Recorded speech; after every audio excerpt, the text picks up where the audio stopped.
Hello students, मैं अजय आप सबका अपने यूट्यूब चैनल पे स्वागत करता हूँ। स्टूडेंट, ये वीडियो रहेगा हमारा इंपॉर्टेंट क्वेश्चन पार्ट 3 क्लास 10 के लिए। तो चलिए स्टूडेंट स्टार्ट करते हैं। सबसे पहले हम बात करते हैं कि हमें इस क्वेश्चन में फाइंड आउट क्या करना है, और जो भी चीज़ हमें फाइंड आउट करना पड़ता है उसे हम लेट या एज्यूम कर लेते हैं। तो यहाँ पे हमें फाइंड आउट करना है speed of person in still water और स्पीड ऑफ करंट। तो हमने इन दोनों ही चीज़ों को यहाँ पे एज्यूम कर लिया है। उसमें से speed of person in still water को हमने एज्यूम किया है x किलोमीटर, यानी कि एक व्यक्ति की स्थिर पानी में जो गति है वो है x किलोमीटर प्रति घंटा। उसी तरह से स्पीड ऑफ करंट यानी कि लहरों की जो गति है वो हमने एज्यूम कर लिया है y किलोमीटर पर आर, यानी कि y किलोमीटर प्रति घंटा। अब बात करते हैं अपस्ट्रीम की और डाउनस्ट्रीम की। तो स्टूडेंट, अपस्ट्रीम यानी कि मान लीजिए आपके पास ये लहरें हैं और ये लहरें आपकी राइट साइड को ट्रैवल कर रही है, यानी कि इस दिशा में। और अगर इन लहरों में कोई व्यक्ति या कोई चीज़ इसकी अपोजिट दिशा में यानी कि इस दिशा में तैरता है तो उसे ही हम क्या कहते हैं, अपस्ट्रीम। आप इसे सिंपल कह सकते हो कि अगर कोई व्यक्ति पानी की विपरीत दिशा में तैरता है तो उसे ही हम क्या कहेंगे, अपस्ट्रीम। तो अपस्ट्रीम के लिए आपके पास जो स्पीड का फॉर्मूला बनता है, जो स्पीड बनती है वो बनती है x माइनस वाई किलोमीटर पर आर।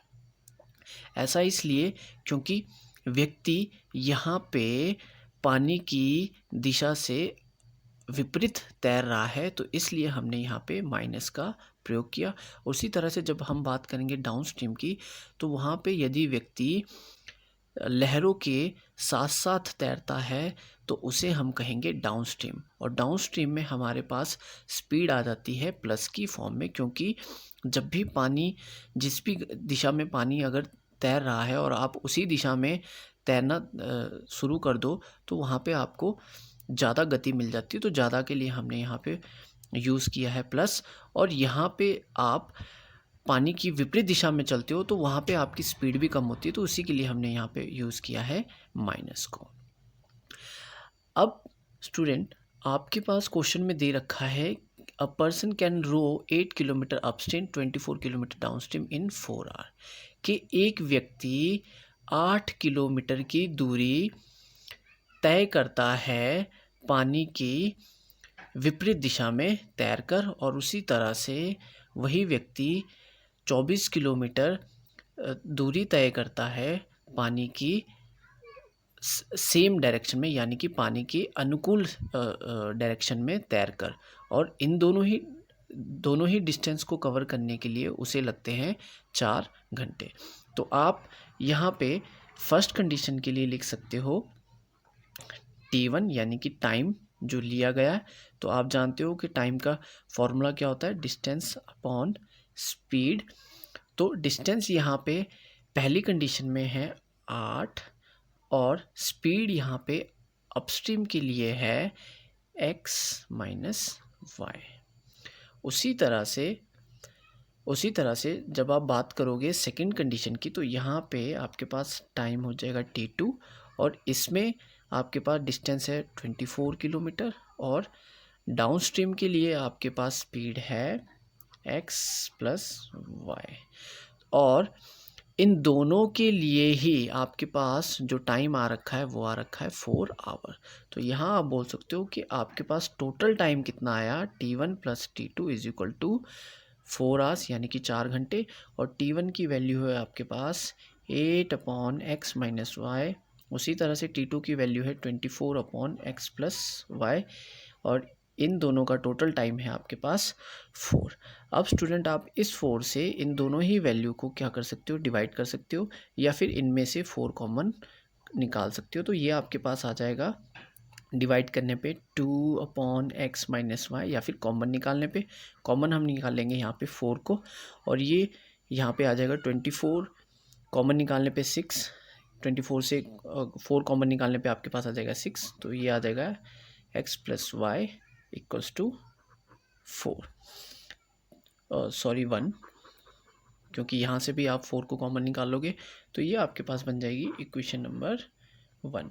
उसी तरह से आप यहाँ पे सेकंड कंडीशन में देख सकते हो कि डाउनस्ट्रीम के लिए, डाउनस्ट्रीम में 12 किलोमीटर ट्रैवल करता है, उसी तरह से अपस्ट्रीम में भी वो 12 किलोमीटर ट्रैवल करता है, यानी कि तैरता है, लेकिन कुल समय लेता है 4 घंटे।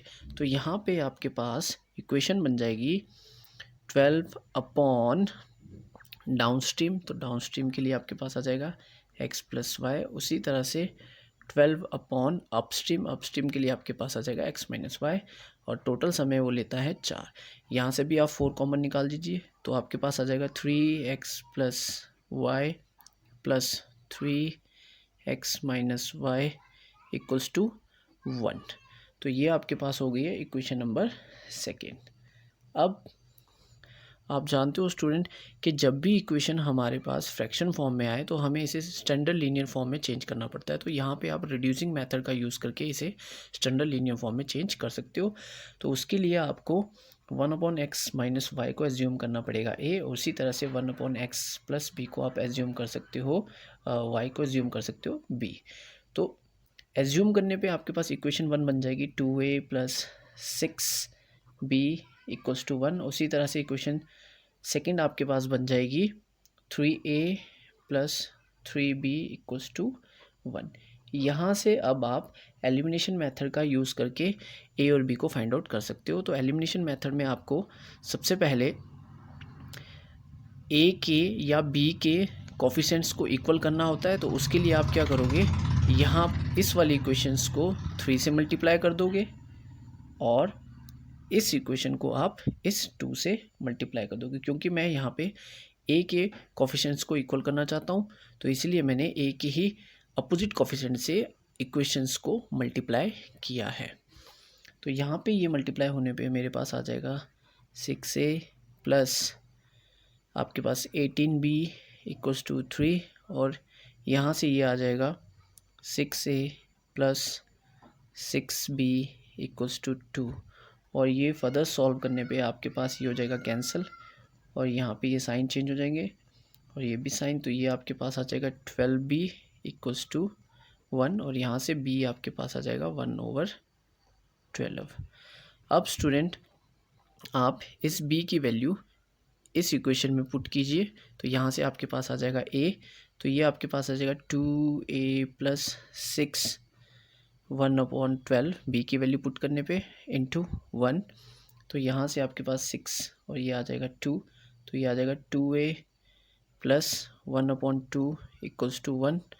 तो यहाँ से ये फर्दर सॉल्व करने पे आपके पास आ जाएगा 2a इक्वल्स टू 1 माइनस 1/2, और अगेन ये सॉल्व करने पे आपके पास आ जाएगा a 2a इक्वल्स टू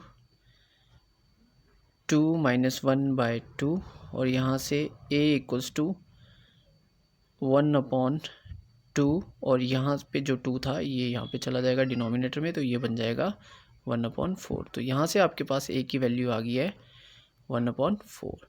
अब आपको मालूम है कि a आपके पास है 1/x माइनस वाई, तो यहाँ पे a का वैल्यू हो जाएगा 1/4। यहाँ से आप इसको मल्टीप्लाई करोगे तो ये आ जाएगा 4 × 4, और यहाँ से इसे मल्टीप्लाई करने पे आपके पास आ जाएगा x माइनस वाई।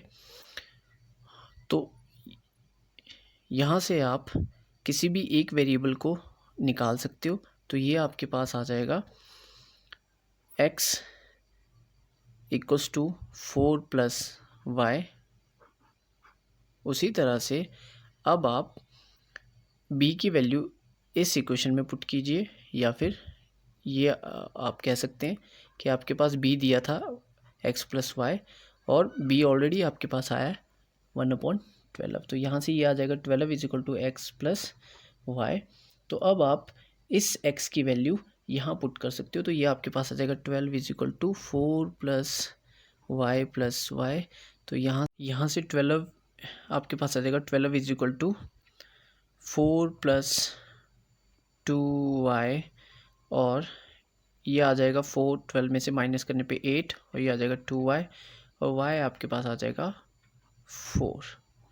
उसी तरह से y आपके पास अगर 4 है तो आपके पास x आ जाएगा, यहाँ वैल्यू 4 y की 4 पुट करने पे आपको यहाँ पे x मिल जाएगा 8। तो आप कह सकते